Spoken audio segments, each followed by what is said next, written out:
Ladies and gentlemen, the time, the date, it is 2019, the place, the internet, and you are listening to Adults Talk About Cool Stuff, episode number 51, our first episode of 2019. I'm your host, Paul from Atlanta, and joining me today is Mr. Will from Greenville, North Carolina. Hello, Will. Hello. How are you doing today? I am bumming it. You just bumming it. Yeah, I can totally feel that. Doing something similar here. We also have joining us Mrs. Stephanie, also from Atlanta. Hello, Steph. Hi. How are you doing? I'm also a bum. Yeah, that seems to be a theme. Mr. Ryan from New York, are you being a bum today as well? I got up this morning and I ran like 5 miles. Okay. Does that count as being a bum? No. Get out. So good job bringing some energy to a otherwise lazy Sunday. Although I did run a 5K this morning, so that was a lot of fun. But there anyway, we go. Yeah, we're stepping into the Slim Jim here. Oh, that's really funny. Oh yeah, Macho Man. Maybe I am crazy. I'm thinking. Oh no. Anyway, moving past the Macho Man Randy Savage, may he rest in peace, and listen to his rap album, now available on Spotify. We're going to talk about video games and other cool stuff today. I am going to take the honor of going first just because I can. Also because I haven't been at work in 22 days because I work for the government and they closed it. So I've had a lot of time to play video games. And I'm just going to jump on a couple real quick. The first one I want to spend the most of my time on is Rebel Galaxy. This game came out in 2016, I believe. And it's pretty neat. It's sort of like one of those old school games, and Ryan, you might know what the first one of these was called, where you're basically in space, right? You're in a spaceship doing spaceship things, and it's a whole lot of running missions for various guilds and various factions, as well as a lot of commodities trading. So you can pick up some commodities from this one space station and fly it across the sector and sell it at a profit at another space station, and there's a market sort of function that's kind of going on in the background the whole time. Do you know what I'm talking about, Ryan? I feel like we've played a couple of these before. I'm sure I have. Now, is this when you're referring to this classic game, are you talking about like a 2D game or like a 3D game? Or so the thing that I'm recollecting, they were 2D at a long time ago. Yeah, there was, and I remember playing one almost. It was like an Apple II emulator. So this is a really old genre. So yeah, there was one like Solar Quest, and it was a bit more of an adventure game, but it had. I'm pretty sure I've played also this kind of class of like sort of space trading / adventure simulator type thing. I think Free Space is another one of those. Although I have not played Free Space, I think that's the same kind of genre. And it's actually funny as a slight tangent. Whenever I played Avernum, I felt kind of the same way because it's like, well, I know I've played these like turn-based tile grid RPGs before, but I can't think of like what any of them were called except maybe like Ultima. Yeah, and I'm going to fact check myself real quick. It wasn't Free Space, it was Freelancer. That's probably Okay. one that had a lot of people play it. And that came out a long time ago in the grand old time of 2003, back when we were still in high school. So yeah, Rebel Galaxy is definitely going down that lineage. There is a story. And I am in the early stages of the game. I've only played, I think, maybe 4 hours. So I'm not super far in, but the story thread is you're looking for your aunt. She sent you a cryptic message, but because the game is so like open-ended, you can't just do story mission to story mission to story mission because your ship's not good enough, basically. So you'll do a story mission or two, and then you just need to find a way to, make some credits, either buy a new ship or upgrade the ship that you currently have. And that's kind of the gameplay loop is you'll pick up these procedurally generated missions, and depending on which faction that you're picking them up for, you'll gain standing with that faction but lose standing with others. So if you wanted to, you could go the route of, being a legitimate sort of pilot running around doing things for like the space fleet militia good guys. Or you could go and join the pirates, for lack of a better word, and they have their own class of space stations. They have their own missions.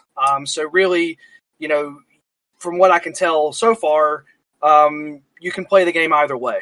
So it's kind of a neat thing as far as the procedurally generated missions. They're really not bad from what I've seen. The variety's been pretty good, and the combat is also pretty fun.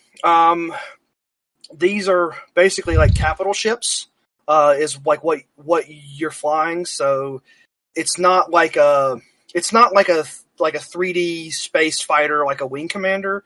This is more of like a deep dish pizza box. It's basically 2D, and you actually fight with broadsides.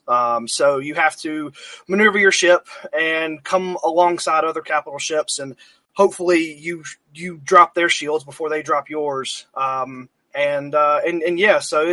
it's kind of neat, and I also feel like that there's a whole lot of depth to it. And the last thing is the soundtrack is absolutely incredible. It makes you feel like you're kind of like a space trucker. So there's a lot of blues rock, there's a lot of country rock, and the feelings that soundtrack evokes are one of like, you're on the frontier. It's almost a little like StarCraft, how all the Terran guys were, kind of country and kind of hick. This music would fit in with that aesthetic fairly well. I guess for like popular fiction, Firefly would be something that would kind of fit in with this world that's been created for you to like fly around in and do stuff for. It was actually kind of interesting because for the viewers, Paul and I are married, so I sit by him while he plays this. And the soundtrack was interesting because it kind of reminded me of a honky-tonk version of like Cowboy Bebop. But then I would look over at your screen, I'm like, this is not anywhere close. Right. So like that kind of Cowboy Bebop vibe. But I had a question for you. So you had a couple of drinks while you're playing one time, and you came in the room really excited because you did something by like really weird means. Like you completed a quest by absurding. Yeah. Does the game lend itself to more of like having multiple ways to complete things, or did you just oops really hard? Well, it's not so much that I oops. It's just in the procedurally generated content, they basically spawned an enemy fleet that I was not searching for, by the way. I was just going from point A to point B, and if you fly close enough to hostiles, they'll like jam your warp drive, basically. So it made me drop out of warp, and then the computer gives you like a little like threat level indicator, so you have some idea whether or not you should be there or you should be trying to like run away. And I don't know if they all hadn't loaded in or what, but my little computer was like, threat level yellow, and that's like a normal fight. I'm like, okay, that's fine. And then all of a sudden it goes threat level red, threat level extreme, and I'm like, what just happened? Where did these red dots all come from? But then a board cube like appears out of yeah, exactly. And then like a whole bunch of blue dots popped up again, like out of nowhere. And these were like friendly, like Space Force militia, And then so I'm just sitting there in the middle, and all these things are around me. Everything's blowing up. I'm jamming all my guns and just hoping for the best. And in the end, us good guys ended up like winning out. But for like 3 seconds, my heart dropped because I was like, I was just trying to fly to the space station to like sell some ore, and now there's like a whole fleet here, and it's a real problem. So that was a lot of fun. That's pretty great. How did you find this game? I feel like maybe I've seen it on like a Steam Discovery queue before, but was this something you had looked at for, or you just happened to see it like pop up on like a publication, or?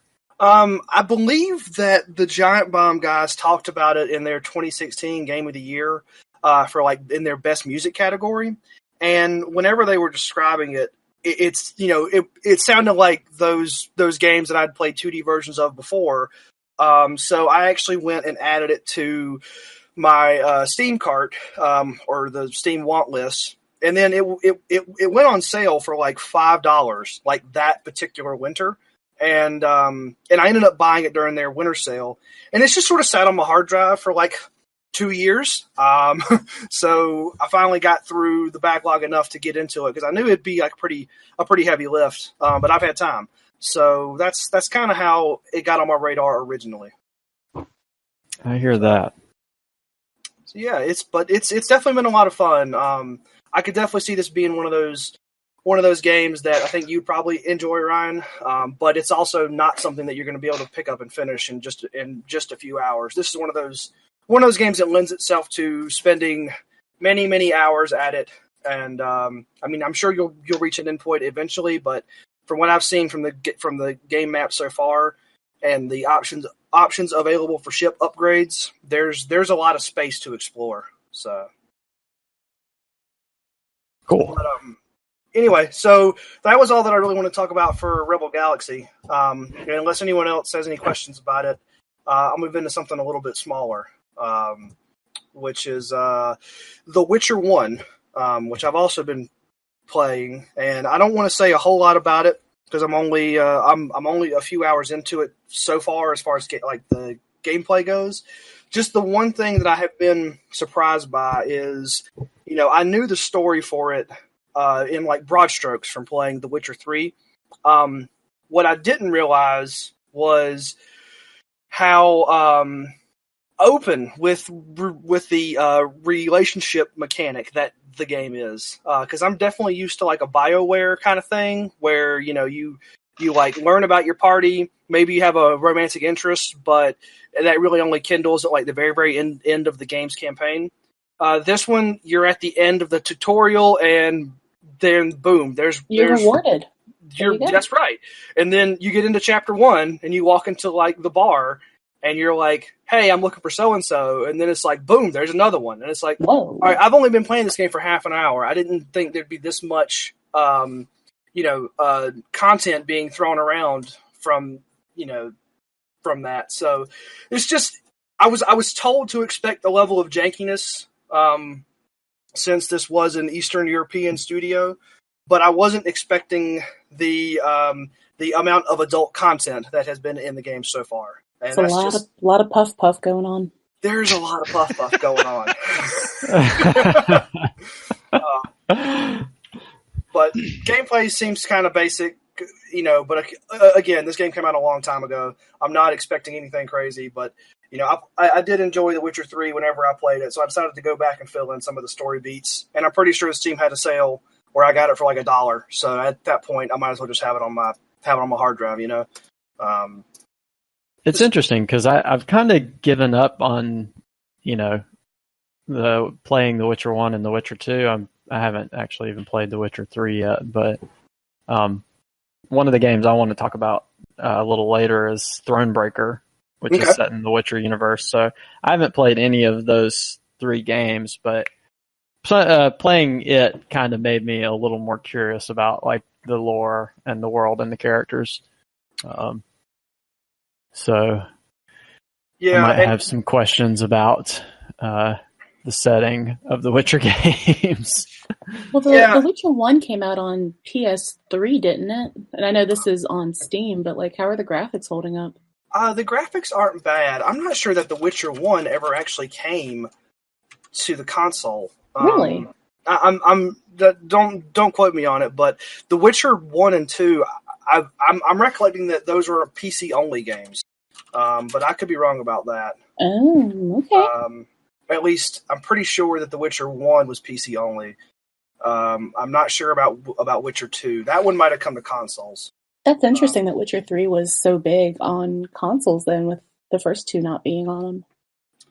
Yeah, I can't really tell you what it was that got the people really wanting some Witcher in their lives. But yeah, Witcher 1 was PC only. Witcher 2 came out on the 360. Also Linux, so there you go. And then Witcher 3 was everywhere. So you're definitely reaching back a bit for starting that series out. I mean, maybe it's Siri. That's why. It must be. And I know there were books that were released around that lore too. I don't know how much that had anything to do with the popularity. So, but it definitely exploded. Are you talking about specifically of The Witcher 3? No, there were like Witcher books that came out, I think, before the first game even did. Like, I think that was an IP that started as fiction, and then it moved into the video game sphere, which is kind of odd. Yeah, I don't know if those made it to have really, prior to The Witcher 3, had really made much of a splash in the West.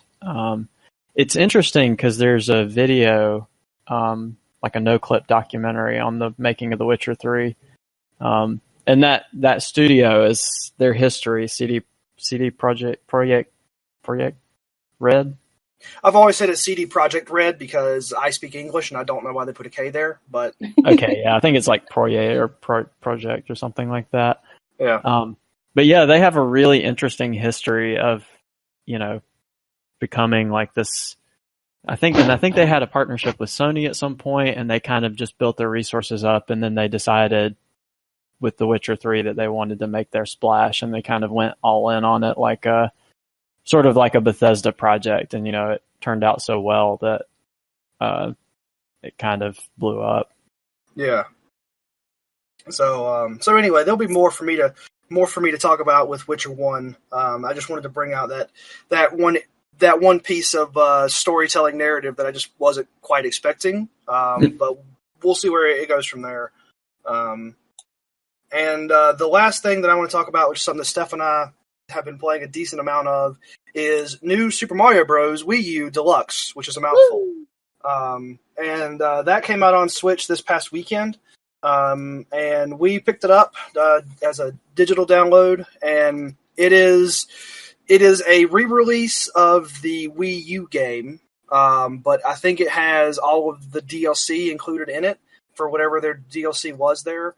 Yeah, and Luigi's game that was released. I guess that was the DLC. I guess that was. I'll be honest, I really don't know. I didn't Wii U at all. So yeah, I'd never owned a Wii U. So yeah, we picked that up, and it's really interesting. It has 2-player on-screen co-op for Mario, and that has been a lot of fun and also kind of wild. Yeah, especially because it's the side-scrolling Mario, not like the 3D platform Mario. So if it's like because I played one of the new Super Mario Bros. Game. I don't remember if it was the Wii or the first U game. I think it was the one of the Wii games where they have.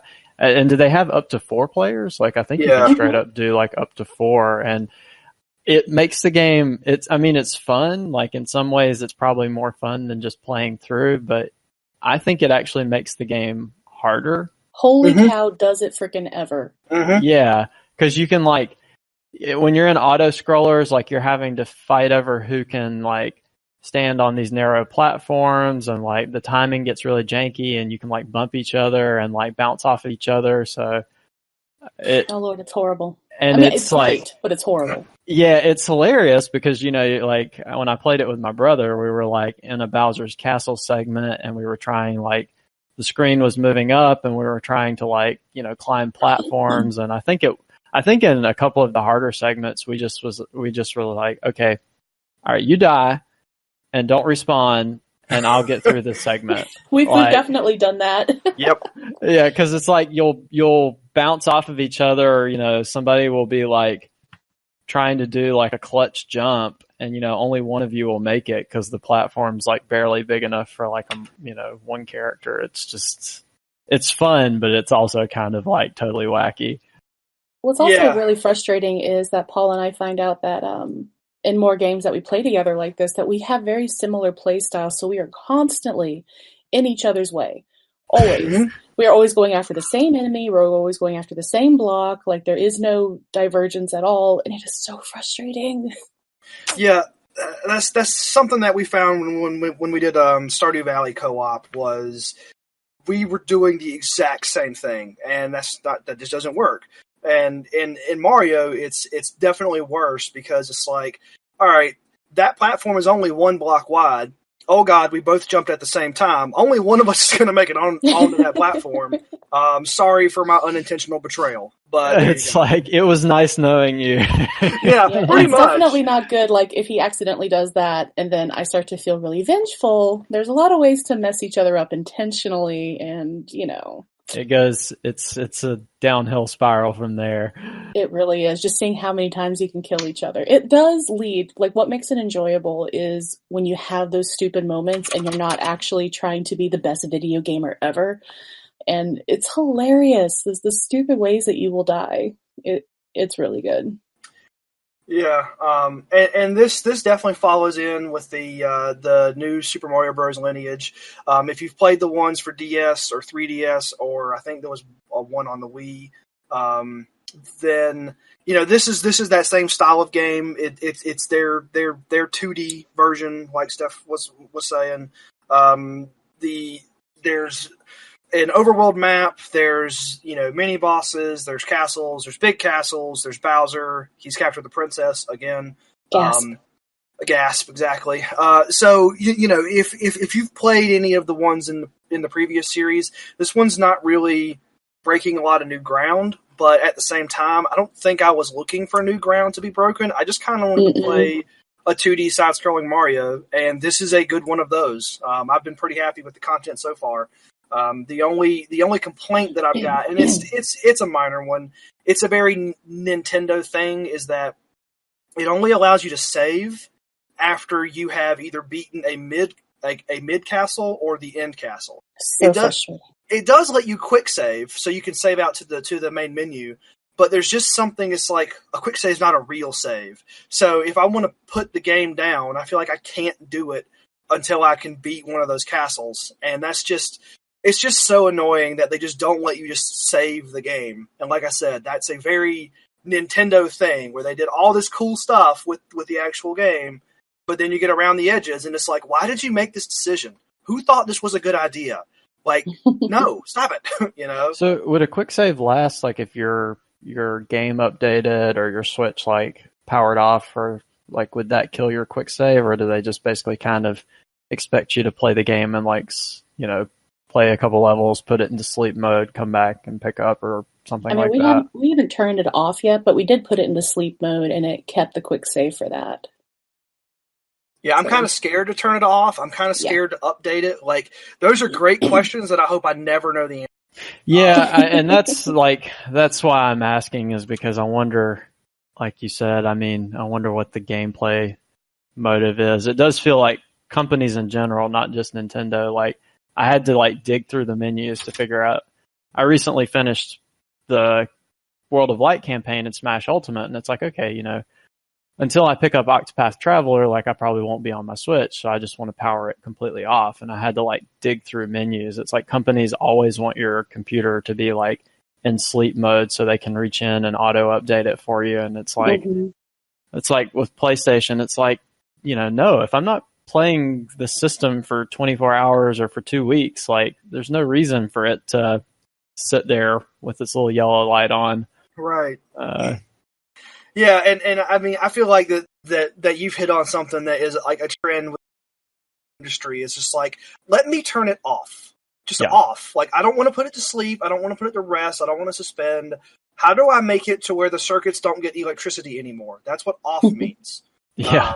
And that's infuriatingly difficult in a lot of modern things, not just the Switch, but yeah. So anyway, that's really all that I wanted to say about it. I had a few more words. Yeah. So Steph, you want to talk a little bit? Yeah, it's really quick. I was going to say two things that I think that they've done really good. This one reminds me a lot of the first new Super Mario Brothers on DS, where I feel like the levels are just the right amount of length. They're long enough to where I feel like I'm immersed in that level, but they're not so long that like the levels that really suck. You're not stuck there forever, so you feel compelled to finish because you're almost there. I like that. I also like, I've always really liked this addition of the 3 coins you have to find in each level. I love that they have like a gauge that shows you, like, you have the first one, you have the last one, you have the middle one, because you kind of know if you're missing The middle one, it's going to be between the other 2 stars you've already found. And I just like that added level of difficulty if you want it. Like, we have a nephew that likes to play our Switch, and he doesn't care about those coins. It's Right. just he wants to get through the levels. I like that there's that version of gameplay, but then, or if I'm having a few drinks, I just want to get through the level. But like, if I'm actually like looking for a challenge, like, it's really nice to get to explore the levels in depth, because there's not really any other reason to, because like back in the days of Super Mario, like Brothers 3, like, you really wanted to get like those coins because you needed those free men. But, lives don't mean anything anymore in these games. I think I have like 110 like free lives right now. Like, it doesn't matter. So I have no interest in the coins, but that completionist in me wants those big coins. And I really like that you can play depending on, your style of play can, fit whatever mood you're in that day. I think they captured that really well. Yeah, and I think that there is probably some more to be said about how, you can just fail your way through those games now. It's not like it was, back in my day, you only had 6 lives, but I think we've probably said enough about that for this particular podcast. We're only maybe 10% of the way through, Steph, so we're probably going to be talking about this one, here for the next couple of podcasts. But so far, so good. Sure. Yeah. All right. Well, I think that's pretty much all that I was going to talk about. I'm sure that Mr. Will, I know you've played many, many things. What's been on the top of your list of stuff that you just really want to tell us about? Well, yeah, it has been a minute since we had an actual full episode. Right. I think last thing we did in 2018 was a Game of the Year chat, which I think we switched up a little bit. So there are a couple things that I've been messing with or that I've played that I liked. One that I kind of wanted to mention is the Hex. So Okay. the Hex is the second game by, well, I don't know. I can't really say second because I think this dude's made a lot of he's probably got a lot of itch.io stuff, but it certainly is his second Steam or mainstream release. Okay. Daniel Mullins, who made Pony Island before this. And the Hex is sort of thematically similar. Ostensibly, it's about this group of people who are all together at what's called the Six Pint Inn. Okay. And you're told that there's going to be a murder there. Okay. And I guess it's one of these things that I can't really talk about too much without spoiling it, because a lot of the fun is sort of in kind of the twist and the turns. But suffice it to say that each one of these people who is at this inn is sort of like a character archetype. So there's a little weasel called Super Weasel Boy who's supposed to be kind of like a Sonic or a Mario. So he's like a platformer guy. There's a guy who is sort of like a wasteland wanderer, kind of like a Fallout type guy. Okay. There's a character who is part of a fighting game. There's a character who's part of a fantasy RPG. And the gameplay kind of consists of you playing kind of through at least part of the careers of these different characters. So the game starts with you playing a Super Weasel Boy, and so you play through a couple iterations of his platformer. Right. And this platformer, it kind of gets a little worse as you go. And I think it was kind of meant to mirror everyone's, how a lot of people got really upset about Shadow Sonic or whatever it was. When he came out, he was kind of like the edgy badass Sonic, Right. know. And then of course, so each one of the games kind of, toys a little bit with sort of the irritations that are inherent in that genre. So people not really keeping it simple and to the basics and trying to go a little bit too edgy with their platformers, or buggy, samey formulaic fantasy RPGs or buggy Fallout type games, or even fighting games that have balance issues.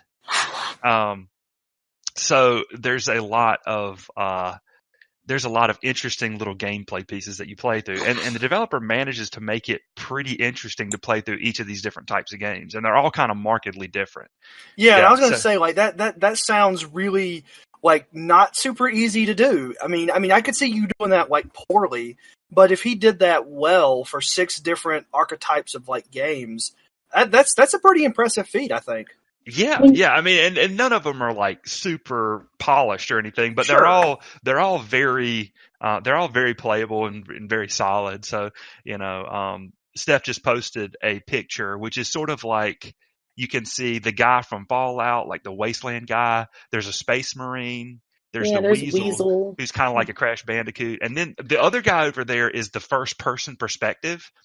Oh. So you can see his feet and his hands. Oh, man, that is clever. Yeah. And so that's, so it's kind of a wild ride. Wow. It has kind of like a messy, pixely, like kind of art style. When you go into play like the different sections from the different characters, does the art style change with the characters, or does it resume it this changes, style?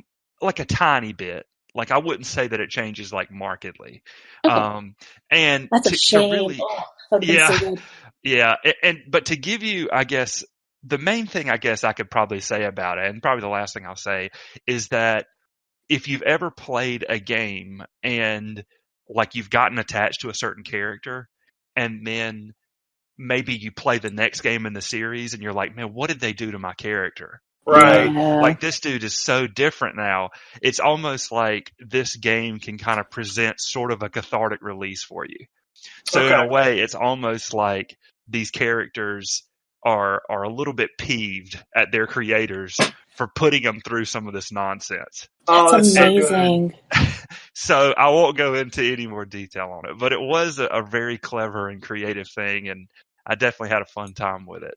What do you think the playtime amount was for it, do you think? It took me about 5 or 6 hours.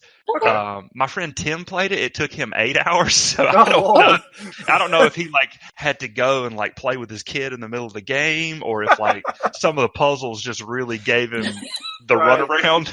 I don't know, man. Maybe he Super was Weasel exploring Kid. the depths of the characters. Maybe so. I felt like I was taking it kind of slow, but I don't know. But yeah, I think I would probably average people from 5 to 6 hours, I would think. Okay. Well, that sounds that sounds delightful. Yeah. This seems like it's fun. I do have one question, because I'm looking at the Steam page, and one of the screenshots has what looks like Twitch chat. Right. Yes. Wait, can you just talk about that a little bit? Okay. Yeah, so that actually features in the fantasy RPG section of the game. Okay. And so that's kind of one of the little interesting aspects of that. And so while you're playing that, one of the funny aspects of that is there's a particular puzzle, and there's so many little goofy, clever things in this game, but there's a puzzle you get to, and you're like, man, I do not know how to do this. Like, you just look at it and you're like, I don't understand. And then some dude in the Twitch chat, and his name is like Jeffrey or something, like he talks to you, and he's like, hey man, the answer to the puzzle is this, and he gives you the answer to the puzzle, and you're like, great, because I did not want to figure that out. And so you put it in, and then like there's this moderator in the little Twitch chat that's like, you're gonna get banned, you're ruining the game or whatever. And so they ban him. And then, like, you get to another puzzle, and you're like, man, God, this is a hard one again. And he pops back up, and his username is, like, not Jeffrey, and he tells you what the answer is again. And, that's delightful. Yeah, and every time, for some reason, the Twitch audience, while you're playing that game, is super into crits. So every time you get a chance to upgrade your little RPG character, it's like, pick the crit option, and you'll see it all on the channel. And then whenever you crit anybody, like, the channel goes nuts. It like flies, everybody like types something at the same time, and it's like, for more crits, go to crit.com.crit, stuff like that. It's like ridiculous. So, Will, how do you find these games? Oh, well, the Hex I've kind of had an eye on, just because I was It's a trade secret. It really is. He plays the best games. I have a feeling there are a lot of frogs that get kissed. Yeah. We only get to see the winners, diamonds in the rough. Yeah, but I'm okay to do that service for you guys. Yeah, it's appreciated. Yeah. You're my buds. All right. But yeah, the Hex it's a wild ride. And I had posted something in the channel. Steph just posted a section of Super Weasel Kid where towards the end of the third iteration, he starts platforming off of Steam reviews of the game. That's And funny. the game pulls the names from your friends list. So it'll be like, whatever. Ooh, Paul will some write Metal a Gear review. Solid stuff. Yeah, Paul will pull a review and it'll be like, Super Weasel Kid used to be my favorite, but now he's such a sellout. And like, so you'll be like platforming off of that, So it's That's ridiculous. great. What was mine? It was like, love this game in all caps or something like that. Yeah, it was like, love That this sounds game. like a review from you, yeah. Yeah, Oh, that's it. boy. So, Man, okay, anyway. so I just added that to my wish list. It's going to be my second will thing for after Welcome to Bummertown. I'll look forward to picking this up and playing it. Hopefully you'll get to see my review again. Hopefully. There you go. You might. If you've got Ryan on your Steam friends list, you're probably going to get to see his review for Super Weasel Kid 3, maybe. I don't know. I think that's right. That sounds great. So anyway, that's that one. Another game I guess I've played, and I found. So the Hex I found probably. I think there was a Kotaku article that basically was saying, Daniel Mullins is working on his next game. The next game was one that I was going to talk about. It's called Legendary Gary. And Legendary Gary, I actually figured out about. I saw it on one of those extra credits, like games you might not have tried lists. Okay. And the premise I thought was really interesting. It was it's about this dude named Gary who is kind of like a burnout. Like he works at like, kind of like a department store, and he doesn't even really work very well there. And he spends most of his time, playing like this game called Legend of the Spear. And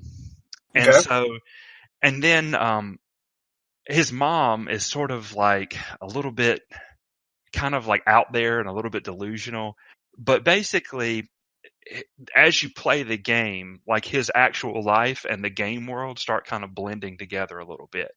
So one of the interesting things about it is the actual game, the combat is sort of like this turn-based RPG, and your mom like wants you to take care of this garden outside of her house. And so while you're actually doing the day-to-day parts, like you plant these flowers and water them, and then they actually give you different abilities in the game. That's like, neat. So like you might plant like a tulip and it might give one of your characters a healing ability. And it's like if you let the plant die, like if you forget to water it, then like your character loses that healing ability.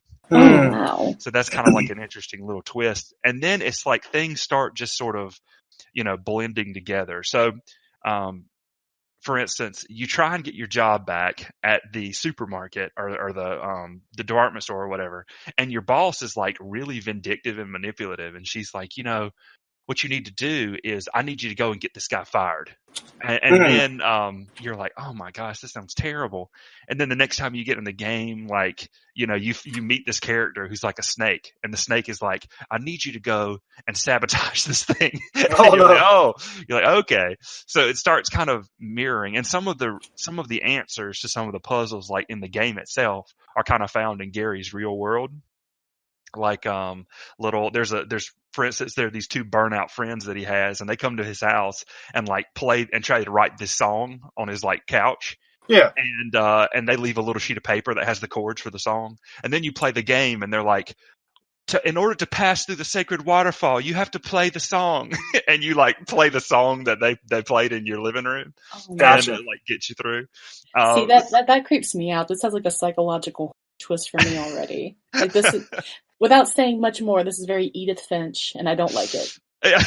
So anyway, it's it wasn't like an amazing thing. I think that the things I kind of didn't like about it was that sometimes it could be a little bit too obvious about it. Like it was almost like the creators were worried that you wouldn't get that, his real world was mirroring the other one. And so sometimes they're a little bit too like on the nose about it, or they're like, say it. It's like, well, this is just like my game. And you're like, okay, yeah, I got it, buddy. And then the other thing that's kind of rough about it is that the music is awful. Like I can't recall playing a game in like the last year that has music as bad as this game. And I think it must have been some band that I think all the songs are kind of by the same band, and maybe it was like maybe like a band who was maybe like friends of the developer or something. Yeah, I mean, it has like one of the bullets is a synth pop soundtrack by XX. Right. So perfect. So I'm sure that he gets along great with Evan Rogers. Yeah. So maybe XX. Maybe you should stay away from his discography. That'll be just a cautious recommendation. See if he's on Spotify real quick. Yeah, just go ahead and get him out of here. But yeah, so I was like listening to that, and I was like, well, this is interesting. I'm playing like this sort of like, this sort of fantasy game in the game, and they have the song playing. And eventually I was just like, okay, gonna mute every music and just play Spotify while I play this game because this is so bad. It really is astounding. Anyway, so that was like the worst aspects of Legendary Gary, but I thought the premise was cool. It reminded me of like, I don't know if you guys have heard of, Jay McGonigal talking about like Super Better, where she's like a researcher on games, and she got a concussion. And for so long, like she couldn't play games, and that was kind of like one of her passions. And so she developed like this sort of or almost like a game framework called Super Better. Yeah. Where like, you leveled up by doing certain tasks. And of course the tasks that leveled you up were things that would be beneficial to her healing process in terms of getting over a concussion that she got. Okay. And so, Legendary Gary, at least in concept, reminded me a little bit of that, about the way that, you can use gamification to foster motivation, and the way that people can sort of take some of the victories that they have in games to sort of foster motivation for their real world and stuff like that. Right. So I thought that was, it was a neat little thing. Yeah, that sounds neat. Yeah, and I was going to talk about maybe one more if we have time. Yeah. Sure, go ahead. It's a small thing, but I played it. It's actually been a hot minute since I played it, but it's called It's You, a Breakup Story. Okay. And it's very simple. It's basically all kind of takes place with just basically like in this room with sort of like a phone and a computer. That's pretty much, and it's the basic premise of it. And the game will tell you this like out front. The game is like, okay, so sorry, I was sabotaged in the middle of my conversation. But yeah, it's the basic story is, you play this girl, who is currently in a relationship with this guy named, oddly enough, it's Josh, which is so funny. Which is, I call Paul, but Steph calls him Josh because that's his first name, so It's kind of odd. But anyway, the idea is this guy is like, he's just sort of like a total jerk. Like, he's got this sort of pompous demeanor. He makes like demeaning comments to the girl in the game. He's like always talking about himself. Like, he kind of pathologizes her and says, well, you saw a counselor for this issue, didn't you? And he's just such a jackass. And the game, I think, does a really good job of kind of allowing you to kind of inhabit the role of this person who is in this sort of like, not like physically abusive relationship, but very much like kind of verbally, emotionally kind of abusive relationship. And basically you're just sort of role playing kind of the very end of it. And the game will say, the game will end kind of, it eventually is going to end. It's sort of like you choose sort of like the pace and the timing for the relationship to end. But just the voice acting, I think, is really what makes it, because the game really wouldn't work without it. But the guy who kind of voices this guy, Josh, is like, he's just like superb at like kind of creating a certain mood and saying things with certain types of intonation. Like he'll talk about himself for like, 10 minutes straight. And then when you kind of say, well, hey, can we talk about something else? He's like, he'll be like really, really sorry. He's like, oh, I'm so sorry. I just get carried away. I'm so excited about my ideas. And then he'll just start talking about himself again, and it's just like, this dude is like so lame. But at the same time, it was unique, and I did find it kind of, just very interesting. I think it really was Unfortunately, it's the type of game that doesn't have a lot of capital G gameplay in it. It's mostly just sort of, choosing dialogue responses and kind of listening. But there is a lot of unique dialogue in it. It takes a while before you actually start repeating everything or whatever it is. But sure, I just thought it was just kind of a unique thing. Okay. And I think for people who say like, maybe it's a lot easier, I think, to define physical abuse than it is emotional abuse, and so I think this game kind of, I would say goes some of the way towards helping elucidate some of that. I think if someone were to play this game, they might walk away from it with a bit better understanding of what kind of like an emotionally unfulfilling semi-abusive relationship looks like. Right. Which may be only something that's interesting to me because I do, therapy, but I thought it was pretty interesting. That's actually really wholesome when you put it that way, given that the image that I found just says, "Fuck off, Josh." Yeah, right. Fair enough. I thought you made that really fast. I was like, dang. Oh, yeah. Yeah. I was thinking about Mario, and I couldn't.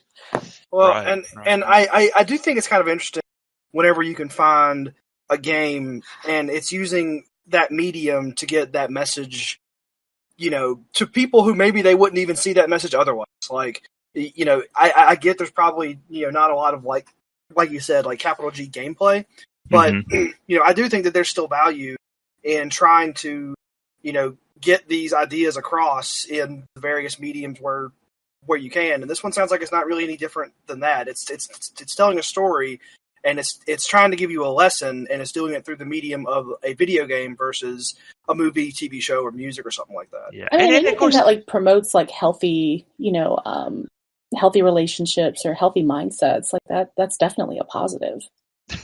Yeah. There's but it's just it's so wild. Like there's this game that you like to play. I just saw in one of the screenshots. It's called like Tractor Dad, and it's basically like tic-tac-toe, but it's just using tractors and dads. And the whole time, like apparently, Josh, he's trying to do this. He's trying to create this app that's going to change the world, and he calls it Health Vetica.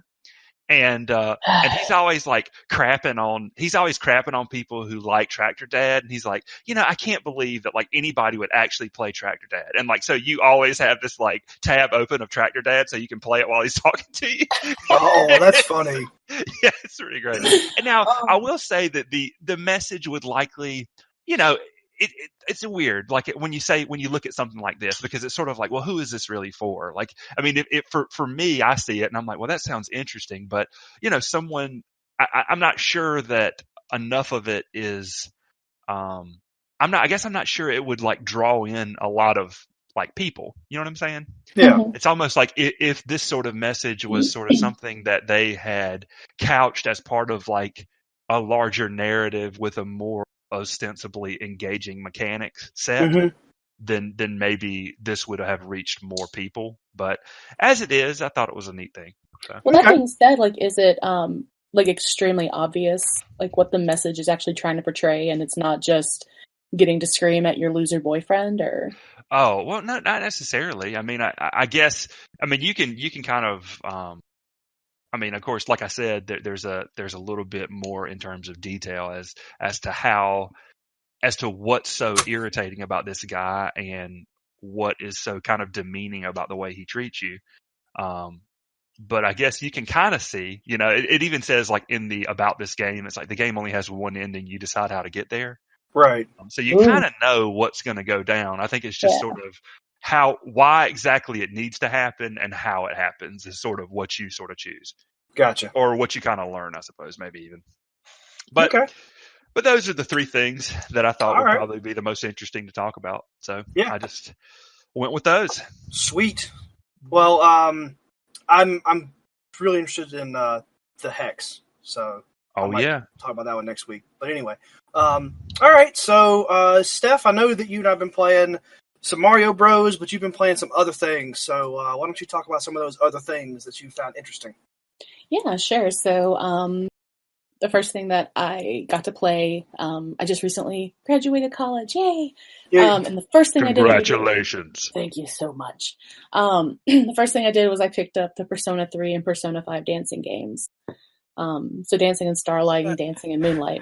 At first, I thought you were like, I graduated college, now I'm playing Persona 3. It's like Persona 3 and Persona 5, I just pictured you just like binge JRPGing. Like, you're like, all right, now I have time. Like, let me spend like the next like 6 months. Like, yeah, it would be about 6 months too. Yeah, those are some long games. No,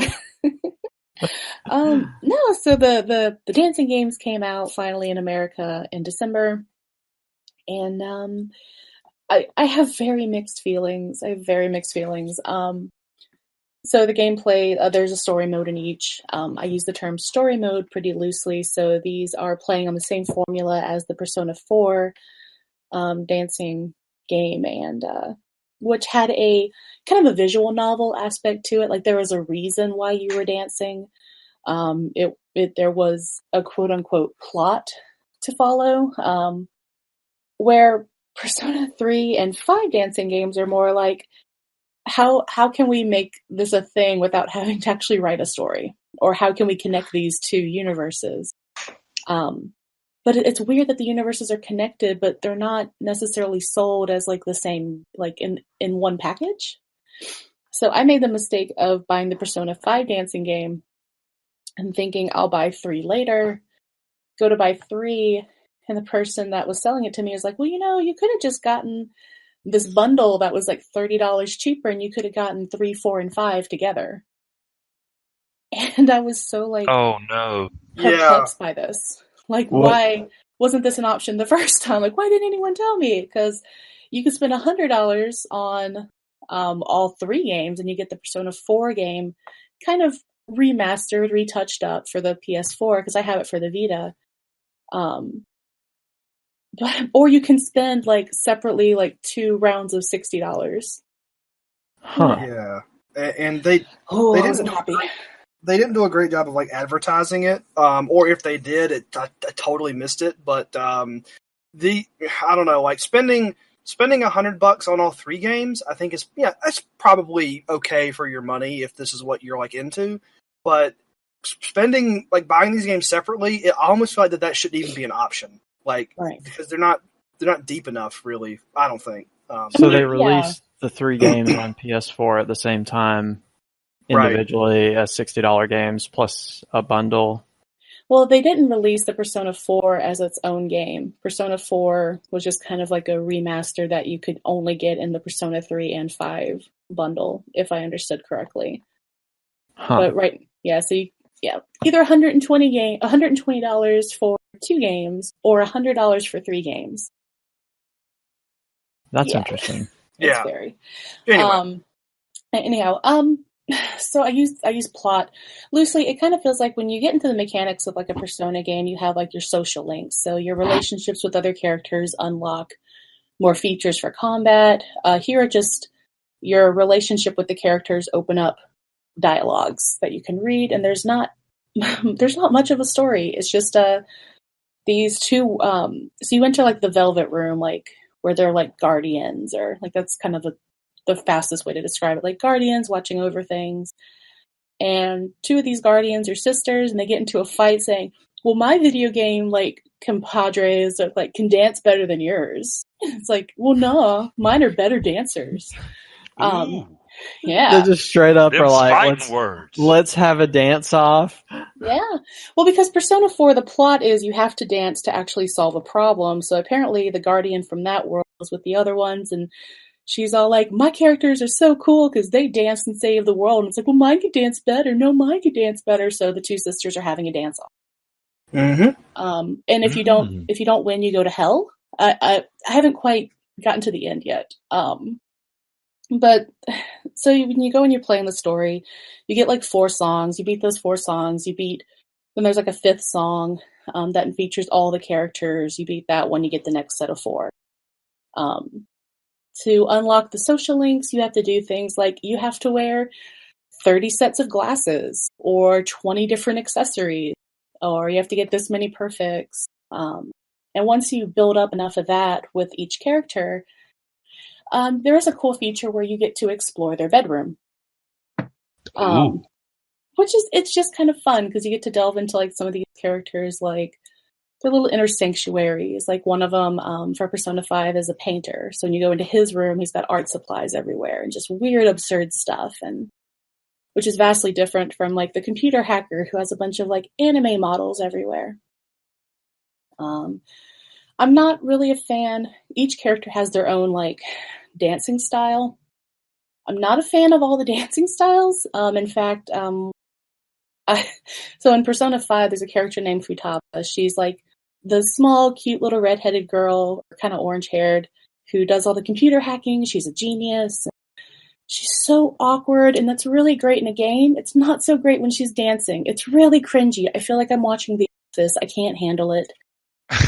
Yeah. When you just, because I'm like, I haven't played those games, but I know the character like you're talking about, and when you mentioned her name, I was like, what would like she doesn't strike me as the kind of character that you would catch like dead dancing. No. Right. So they all have to find their resolve to dance, which is where all their character social links happen, where they find the resolve to dance, do their best. One of the characters, I can't stand watching him because all he does is dab and do other things that are popular on the internet. He does some, I think, Fortnite moves, and I can't handle it. It also playing between the Persona 3 and 5, even though Persona 5 does have great music, I forgot how much Persona 3 is better in every way. The Persona 3 music is so much better. So Persona 3, when I played Persona 3, it was probably 2006 or 7, I forget which, and it was such a big part of my life at that time. And so getting to play these games at the end of 2018 and seeing characters from this older game like remastered and done in a Persona 5 style, like it just kills me that it's not like announced that they're going to remake Persona 3. That hurts a lot. Right. But yeah, it really rekindled that love for Persona 3, and I kind of want to go back and replay it now, but I don't think I could. They've not done a good job of making that game accessible for modern audiences. Let's just put it that way. Yeah, they really haven't. I mean, you could play like the Vita version, but at the same time, even the gameplay mechanics, like the other characters move on their own. You only have control of your character. I don't think people would be happy with that game now, playing it the way that it was. But overall, it's just a cash grab. Like, let's just be honest. Like, there's so many references that fans of the games will get, and they get excited about because that thing got name dropped, and yeah, I remember that. I'm an anime fan, yeah. And it's exciting, and it scratches an itch. It's a very guilty pleasure itch, and it's totally a cash grab. They did not deserve my $100 for what they did, but I still enjoyed every moment of it because I like those games. But I would not. And the dancing game part of it is really fun, but if you're not already a fan of these games, I wouldn't recommend it. They're already good dancing games, and you can listen to these soundtracks on like Spotify or iTunes already. Right. Do you know if Flex played the new Persona dance? Because I mean, from what I understand, like he was pretty high on he played and liked the Persona 4 dancing all night or whatever. Like, but it sounds like from what you're saying that you feel like 3 and 5 are just worse. They're worse for like what you're paying for. The dancing aspect is still just as good. I like the music more than I did in 4. It's just such an obvious cash grab. I mean, you're giving the people what they want, but there's no story. All you're doing is playing the same songs over and over again. They're good songs, but it's one of those games where I'll pick up and I'll play it for like 6 hours, a couple of days, and then I won't play it for a week, and then I'll pick it back up and play it. I couldn't do it nonstop. And I don't think he's played these new games yet. I think he was having the same feeling as I did, but before, I don't know if he bought him yet, but he's like, I don't know, it kind of seems like a lot of people are feeling like they're just milking it, and of course they're milking it, but I don't know. it's one of those things where I'm a willing sometimes victim. people like milk, Yeah. Well, Yeah. and I guess the other thing too, it sounds like maybe part of it is that you don't feel like it's a $50-$60 experience. It's like, if it was like a $20 experience, would you? I'd pay $30 for $30. If I could have paid $60 for both these games, it would be like game of the year list for me. I'm just really mad that there's not more content for my money. Okay. Yeah. Which I'm of the opinion that price is a tough thing to balance, and I think there is an argument to be made that price, is relevant to a game's entertainment value. So Absolutely. I can definitely feel you, especially if you're paying full retail and you're not getting a full retail experience. I think that's a totally valid argument. Yeah. Right. Yeah, sure. And I don't know. I might save it. I'm not sure. Should I talk about genital jousting now or later? It's up to you. I know that you just finished it, and sometimes it's nice to spend some time away from it before you talk about it. But it's completely up to you. What do you want to do? I think I'll let it marinate for a while. Okay, so we'll check in a couple. It Which is might a get pretty disgusting word. stinky, actually. I was going to say that's a Let pretty it disgusting marinate. metaphor when I think I mean, all of the metaphors about this game are pretty disgusting. Yeah, pretty much anything. All right, so we'll save that one for next week. Do you have anything to touch on, Steph? No, I'm still playing God Awful Clicker. That game is still good. It's still fun. Go play God Awful Clicker. It's free. It is free. You're right about that. And it's God awful. And it's God awful. You're right. So That's not the best selling point. Yeah, exactly. All right, so Mr. Ryan, you've been waiting patiently. Tell us what's been going on up in your neck of the woods. Well, I have a couple games I want to talk about, but you mentioned in the Mario co-op discussion earlier, you did name drop a game which I have actually played over the past couple months. Okay. So I have gazed into the valley.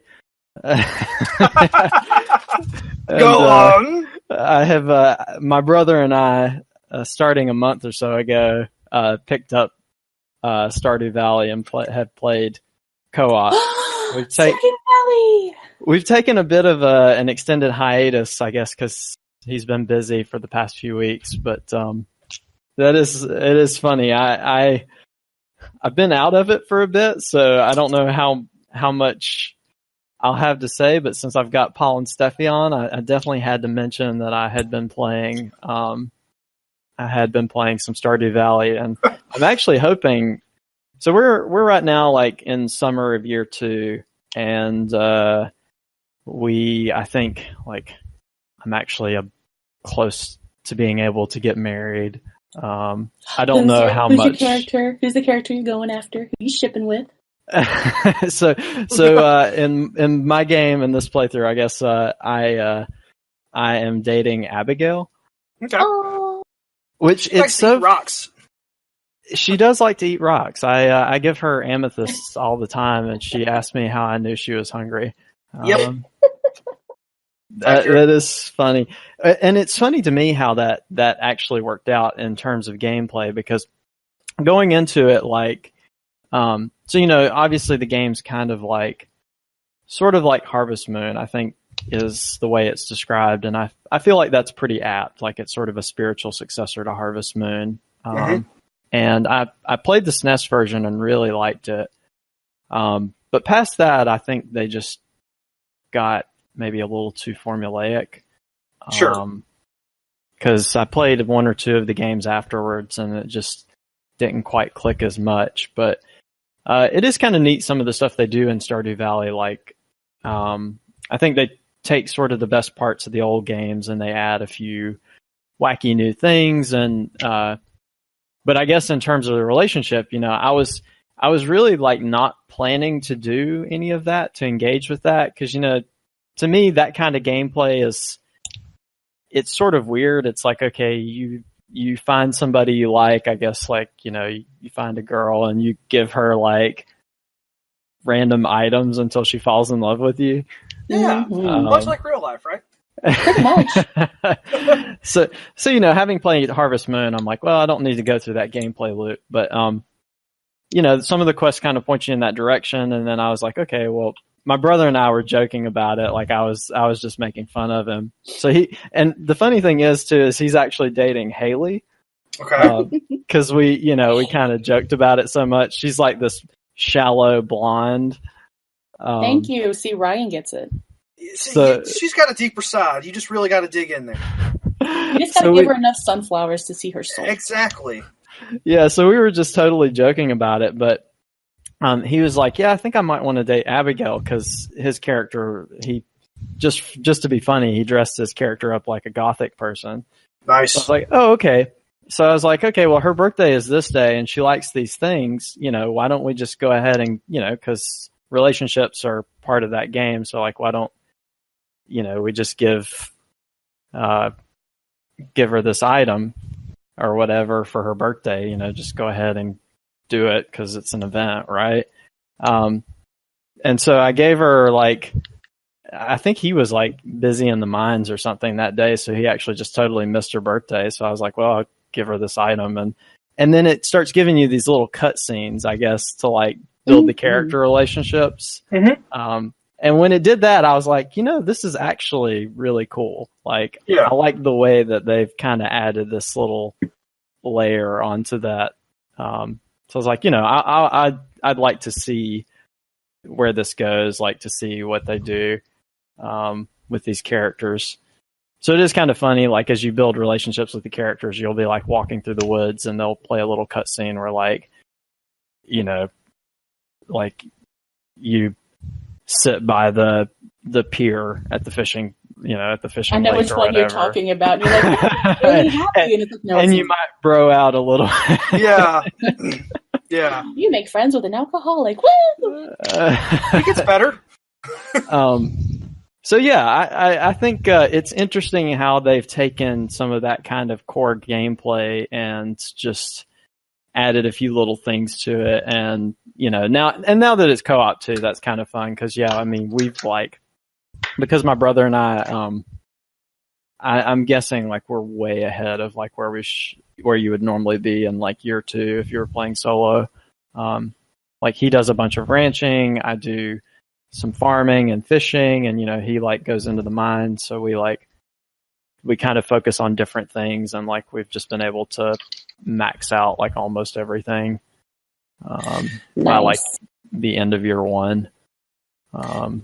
Yeah, and that is one of the things with that game being made co-op is that you definitely are going to get ahead, but at the same time, there's still a lot of end game content there that you can fiddle with. There's some really expensive buildings that you can build and buy that I think you could. Steph, do you remember how many hours that we put into our joint farm where we kind of got super far ahead but still didn't get done? 60 hours? It was about 68.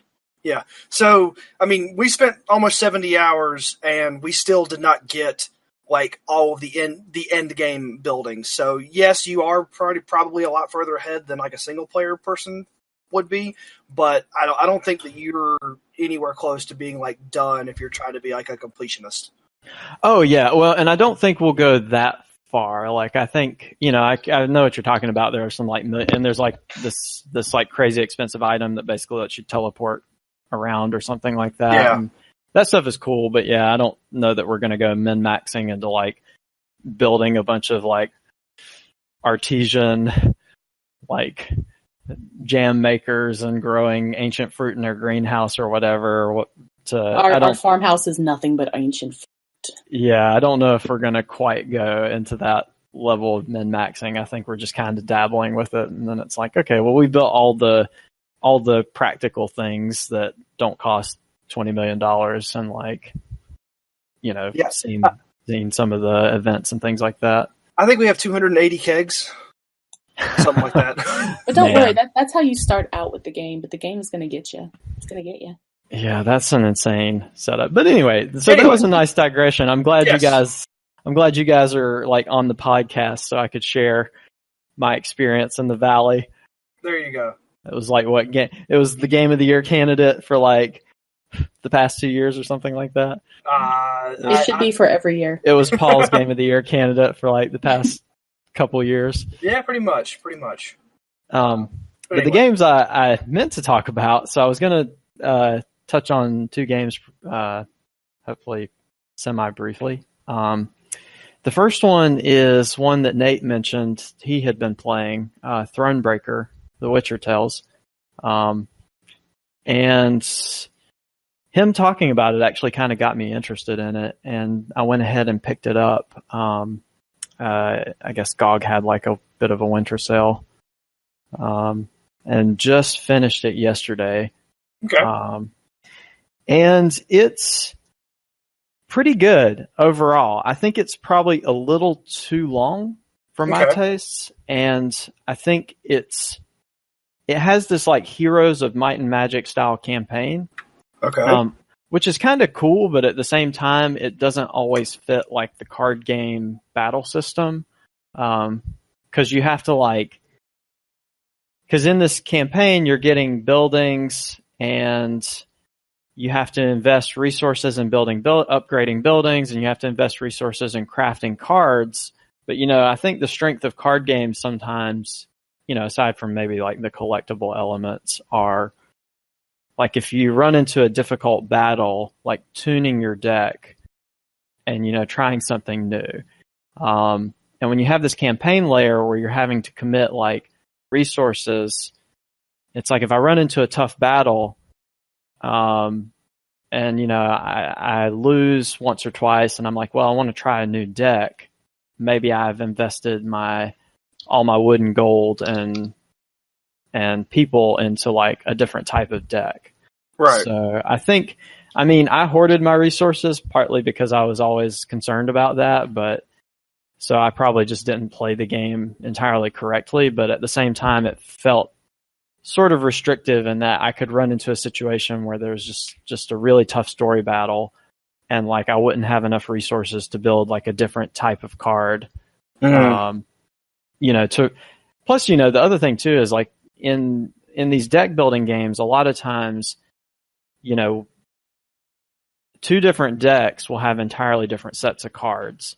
So like if I wanted to try an entirely different deck, like it would be a huge investment of like my in-game resources. So I felt like the campaign structure like didn't always click with the whole card game aspect, like the card game battle system. Right. But the card game itself, Gwent, is pretty fun. Like it was kind of my first experience with Gwent, and it's not as deep as like a Magic the Gathering or whatever in my mind, but it's a pretty good time. Like, and there's definitely seems to be a variety in like decks and like synergies and things like that. Yeah, and one of the things that I'd kind of be interested in is I'd be interested to see if you spent some time with Witcher 3, how much the experience that you got from Thronebreaker would help you with Gwent in that game. Because I think that they're both based off the same thing, but they did make tweaks to Gwent to make it its own standalone thing. But I'm just kind of curious, like, because I didn't really do any of Gwent when I played through Witcher 3, because it just seemed kind of terrifying. But I'd be kind of curious exactly how different that the 2 versions of that game are. Yeah, I am curious. And the other thing, now that you mention it, is, because I have The Witcher 3, and it's a game that's kind of on my extended backlog. Like, I want to play it. It's just, I guess it's that's a big one game. Of those. Yeah, it's one of those games where you're like, okay, is my backlog mostly open for the next 2 months? And is this the big game I want to play among like a stack of JRPGs and things like that? Well, Ryan, I have some great news for you. If you come work for the federal government, you might get 3 to 4 weeks off. Duly noted. I'll have to keep that in mind the next time I'm if I start looking for a job. I'll have to be like, well, is there a chance that I'll just get a few weeks off? There you go. But the other thing that you mentioned, so the storytelling and the voice acting in Thronebreaker are pretty good, actually. Is it the same voice actors? Do you know? I mean, I don't even know if this is the same characters. Now that I'm asking the question. I mean, I think there are some cameos from Witcher characters, and I think they have the same voice actors, but I assume the main characters are mostly different. But yeah, I mean the characters who voice acted most of the voice actors for most of the characters I encountered, I thought just did a really good job of like delivering those lines, and the writing is pretty solid. I mean, I like the campaign and kind of the beginning and the end, and you know, it gives you a lot of tough choices. Like I think that's one of the things the game does is like it's constantly putting you into these like very, you know, you're like a ruler, you're a queen, and like you're constantly having to decide, you know, sometimes between very tough matters. Right. And I think it almost does that a little too much. I got kind of some decision fatigue. Right. Yeah. So it would come up and be like, yeah, this peasant committed this crime, but then like so and so, like, and I was like, oh brother, like just murder everyone. Just kill them both. Kill everyone.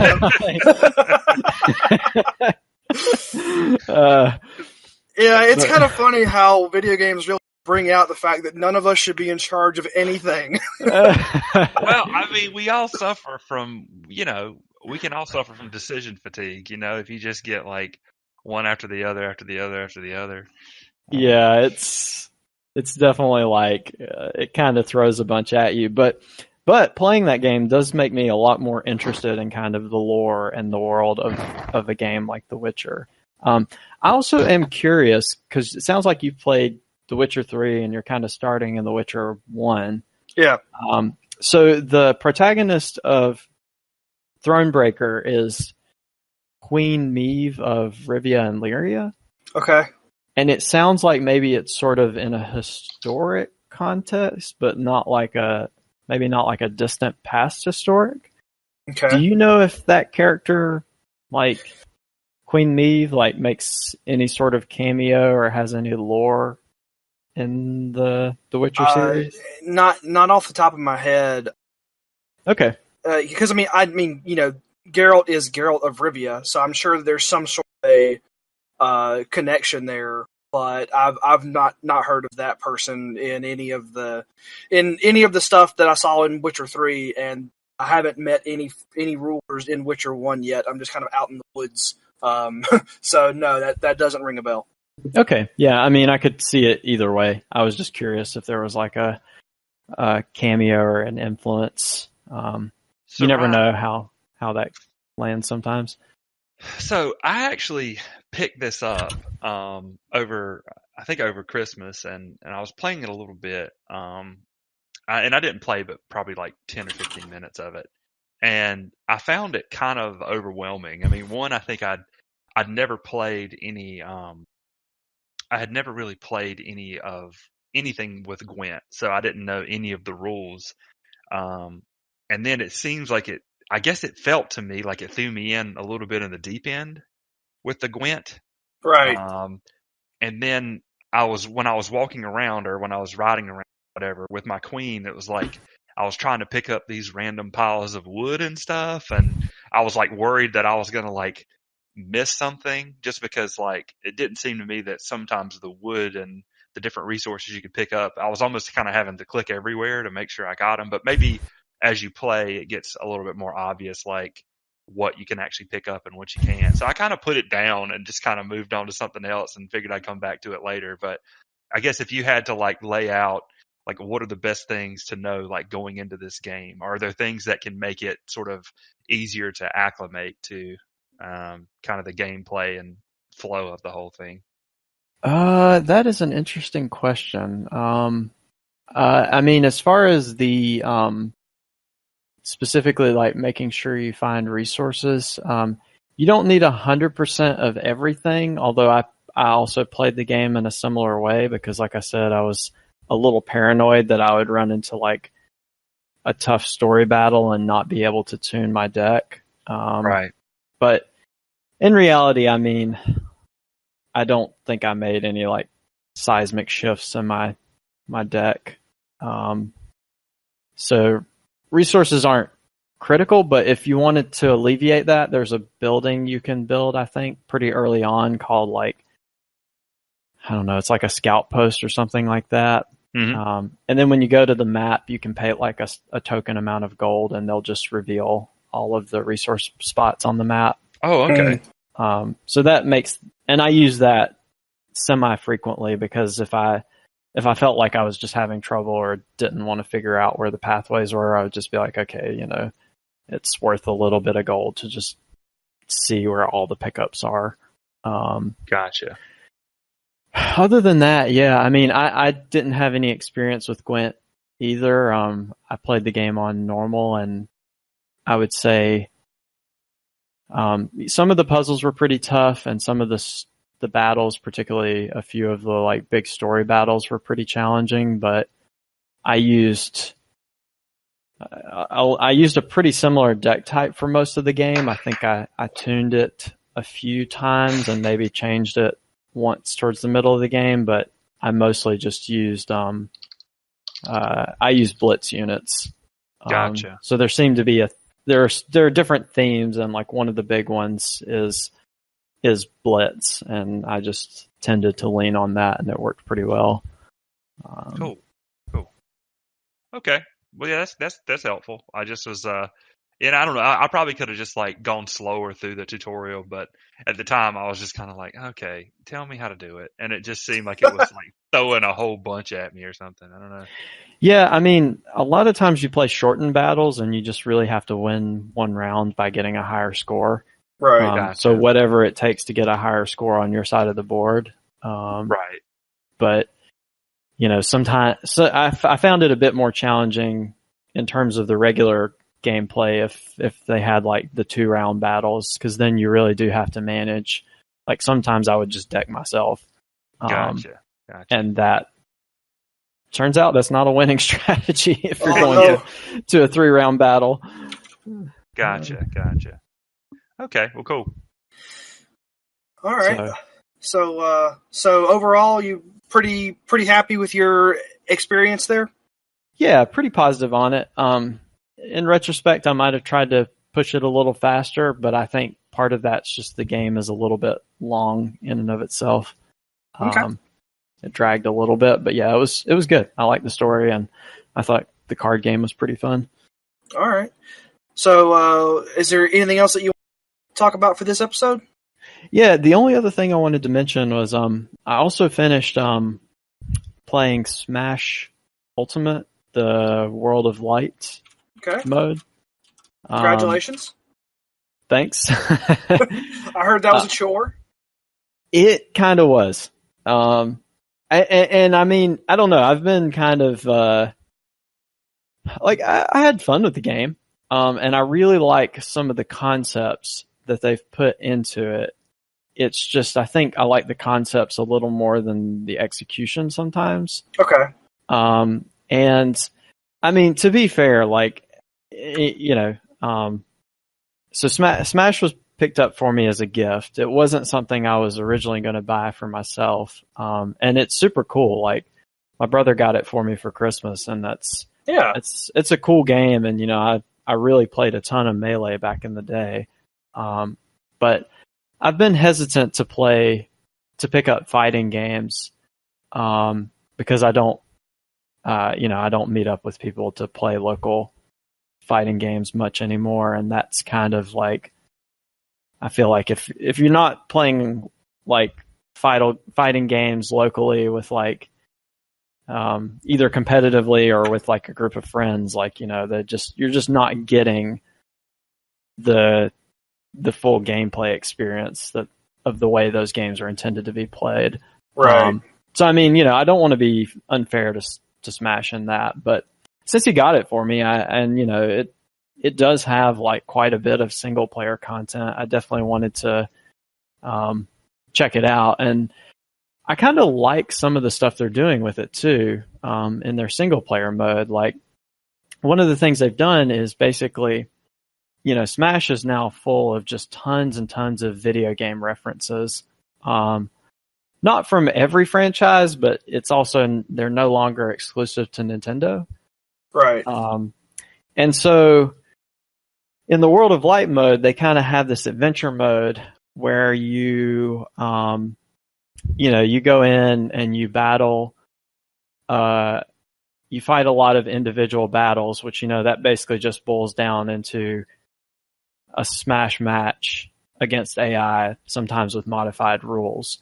And what they've done with that, they've done some interesting things with that. Like, they've made it so that, like, they've done a couple things. So one is they've taken, like, video game references, and they might have a character or a concept or like an item from a game, and they've made it into what's called a spirit, which is almost like a trading card. It's like a little collectible thing. Yeah. And as you're traveling through this World of Light adventure mode, a lot of your battles are tied to these spirits. And what they'll do is a lot of times they'll try to reference that in the battle. So like, if I go fight a battle in World of Light, and let's say the spirit is like the Starman from Super Mario. Yeah. I might end up fighting Mario or Peach, and like every few seconds, or every 20 seconds, they'll get like a temporary Starman, or like a bunch of all the items that appear will be Starmen, or like they'll basically tie that concept or that character to the battle somehow. So like if I fight, like if one of the spirits is like Dragonite from Pokemon, well, that's not a character in the game, but they might include his assist trophy, or they might like, you might fight Charizard with like a different color and he has slightly different abilities or something like that.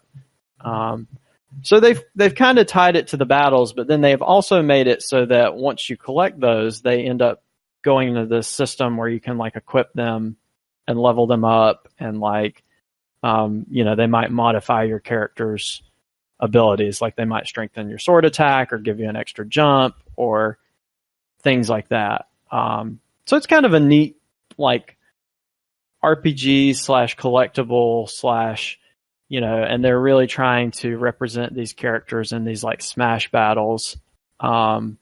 They've got a lot of good ideas there. It's just that, it's pretty much all Super Smash Bros. Battles. The World of Light is just huge. Right.